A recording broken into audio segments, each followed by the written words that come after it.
지금은요 사회 역사스러운 센세이션 민석쌤의 암기비법의 빠져들다의 민석쌤입니다. 와우! 자, 오늘 을미년을 이야기해본다라고 했죠.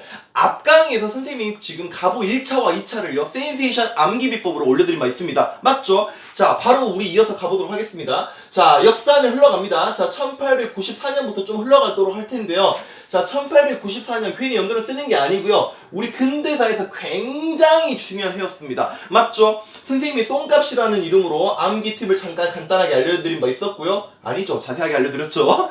동학농민운동과 가보 1차 개혁, 물론 2차 개혁 이름이 있었습니다만은 이 동학농민운동과 가보개혁이라고 하는 근대적 개혁이 다 1894년에 이루어졌습니다. 자, 또한 여러분들 우리 세계사 관점에서 이 청일전쟁이 또한 94년에 발발하지 않았습니까? 자, 동글뱅이 이 청일전쟁부터 바로 치고 달려가 보도록 하겠습니다. 자, 청일전쟁이 어떤 전쟁입니까?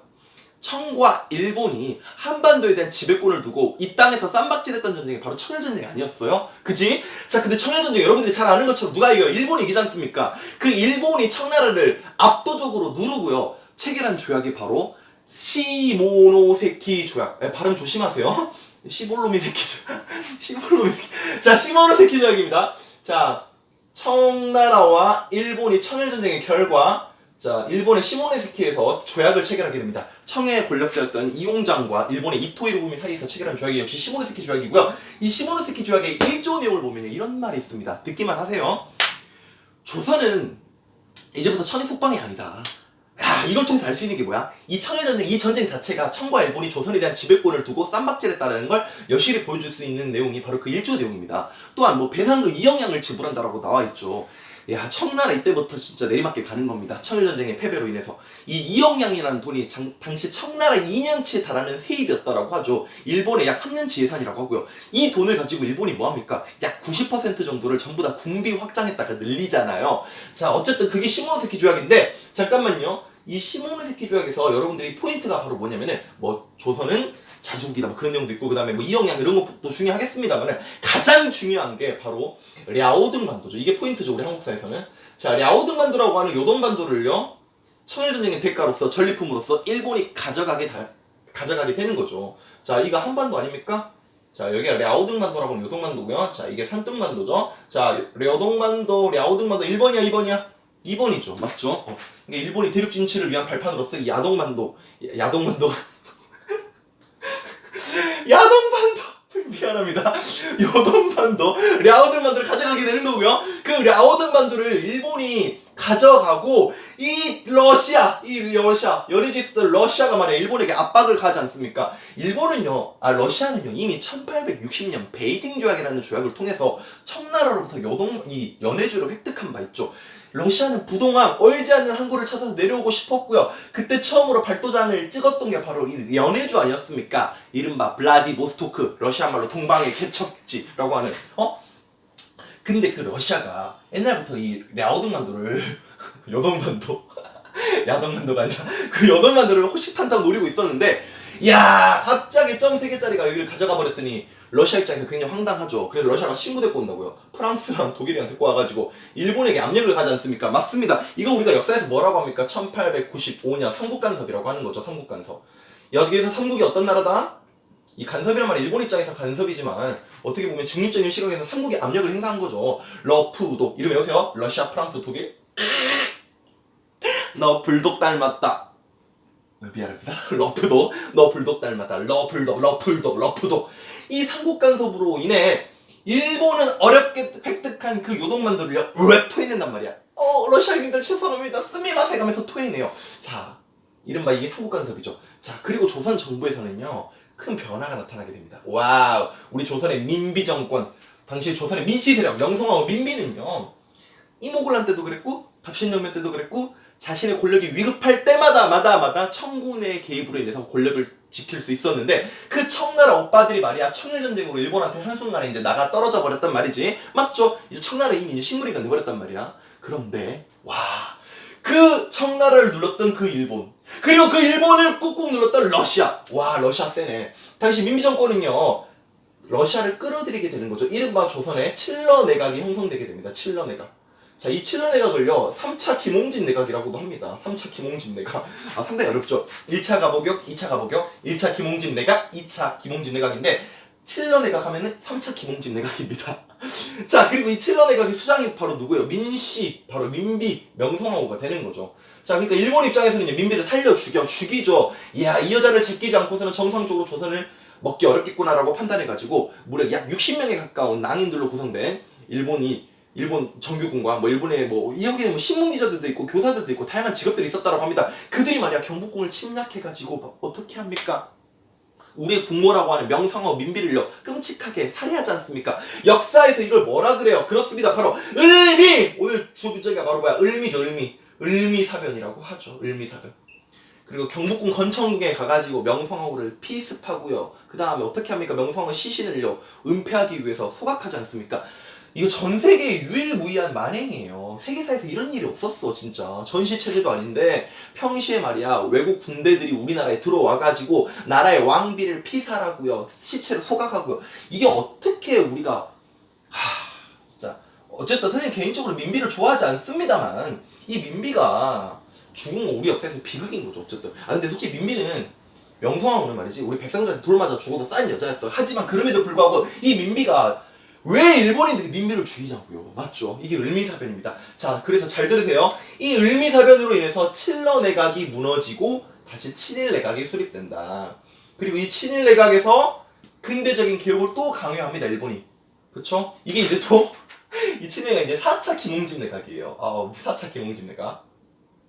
여러분들 김홍집이 말이야 굉장히 카멜레온 같은 사람이라고 볼 수 있는데 김홍집에 대해서는 전 선생님이 따로 영상을 좀 찍을 기회를 만들어가 김홍집 따로 이야기하겠습니다. 김홍집이 친일파는 아니에요, 여러분. 김홍집 할 말 많은데 여하튼 이게 을미사변 이후 만들어진 게 친일 내각이었고 이 친일 내각에서 이제 김홍집, 유길준 이런 사람들이 4차 김홍집 내각에서 근대적인 개혁을 착수하게 됩니다. 이게 바로 뭡니까? 을미개혁이죠. 오늘 선생님의 센세이션 암기비법은요 이 을미개혁 이야기를 하겠다고요. 자, 바로 갑니다. 센세이션 암기비법. 자, 오늘 수업의 포인트가 이거죠. 자, 여러분 졸라맨만 그리면 끝납니다. 졸라맨만. 자, 을미개혁 싹둑 단발령. 자, 그 다음에 종두법을 실시합니다. 당시 조선시대 사망률 1위, 2위를 다투었던 바로 천연두, 마마라고 하는 그 질병을 치료할 수 있는 백신이 들어오게 됩니다. 그게 바로 근대적인 종두법이었고요. 자, 그 다음에 이때부터 달력을 들고 있어, 달력. 이 달력이 뭘까요? 그치, 양력이야, 양력. 이때부터 태양력을 사용한다. 그래서 연호를 뭐라고 한다? 건양으로 한다. 건양이라는 거 기억해 주셨으면 좋겠고요. 자, 그 다음에 크로스백 안에 여기 안에 편지 봉투가 가득 들어가 있습니다. 자, 갑신정변 이후 중단됐던 우편 업무를요 다시 시작합니다. 우편 사무 재개했고요. 자, 근데 욕하는 거 아닙니다. 무슨 학교? 소학교. 무슨 학교? 소학교. 소학교령을 반포하여 소학교를 설립하게 되는 거죠. 이게 을미개혁입니다. 자, 그리고요. 자, 여기 졸람이 이렇게 있죠. 치읓자죠. 자, 중앙군 치읓자 친위대를 만들고요. 지방군 지우면 되지? 진위대를 만든다. 친위대와 진위대를 만든다. 이게 바로 을미개혁의 내용이 되겠습니다. 자, 이렇게 실시된 을미개혁. 자, 우리 졸라맨으로 센세이션 암기비법으로 정리해 주시면 되겠고요, 여러분. 자, 다시 한번 갑니다. 뭐라고? 싹둑 단발력. 이것 때문에 이게 포인트죠. 이것 때문에 을미의병이 터지게 되는 거죠. 을미개혁 이후에 을미의병. 강원도 춘천에서 이소웅이, 충청도 제천에서 유인석이 이소웅, 유인석. 정말 이유 있지 않습니까? 을미사변, 명성황후가 죽었지, 국모가 죽었잖아. 을미개혁, 단발력. 양반들이 분노할 만하죠? 이유 있죠? 이소웅, 유인석, 을미의병까지. 그래서 을미사변, 을미개혁, 을미의병까지 을미 3종 세트 일단 접어두시고요. 자, 단발령, 총두법, 양력을 실시했다. 그래서 태양력 건양이다. 오케이. 그 다음에 중단됐던 우편 업무를 다시 시작했고요. 선생님, 우편 업무가 왜 중단됐죠? 갑신정변 때 실패했잖아. 우정총국. 그래, 그 중단됐던 갑신정변 때 실패했던 우편 업무가 다시 시작이 되었고요. 그 다음에 소학교. 그 다음에 치읓자, 친위대, 지읒자, 진위대까지 중앙군, 지방군까지 정의를 해두시면 되겠습니다. 선생님 을미사변과 관련해서는요, 참 할 말이 많은데 시간 좀 남습니까? 을미사변. 이 을미사변에 개입했던 군대가 바로 우리 조선의 군대였던 훈련대입니다. 훈련대. 2차 가보개혁 시기 때 만들어졌던 친일 군대가 훈련대였죠. 이 훈련대의 대대장이었던 이두황. 그 다음에 씨 없는 수박 우장춘 박사의 아버지 우범선. 이런 사람들이 을미사변에 가담을 했던 친일 매국노들이었죠. 아무튼 그 아버지 우범선, 이 우범선에 대한 죄를 씻고자 우장춘 박사가 정말 열심히 우리나라 생태농업에 이바지했다라는 그런 말도 있는데요. 여하튼 훈련대가 좀 가담했다는 것도 알아줬으면 좋겠고요. 이 친일내각, 이건 친러내각 헷갈리면 안 돼요. 3차 김홍진 내각 친러내각이고요. 여기에 막 이완용, 이범진 있습니다.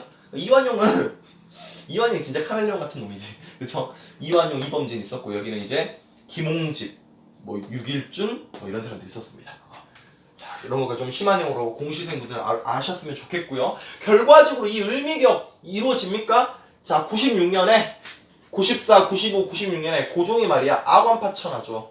러시아 공사관으로 몸을 숨겼으니 이걸 역사에서 악원파천이라고 하죠. 악원파천하면서 을미격이 중단되고요. 이때 김홍집 체포령이 내려가지고 김홍집이 맞아 죽지 않습니까? 백성들한테. 그때 김홍집이 마지막에 이런 말을 남겼다고 합니다. 이 말 남기면서 오늘 강의 마무리하도록 하겠습니다. 당시 악원파천 하니까 김홍집이 고종을 설득하고자 고종을 만나러 갑니다. 그때 일본군들이 김홍집에게 말하기를 너 이대로 나가다가는 광화문 앞에 성남 민중들한테 너 맞아 죽는다 라고 했더니 김홍집이 이렇게 말했다라고 하죠.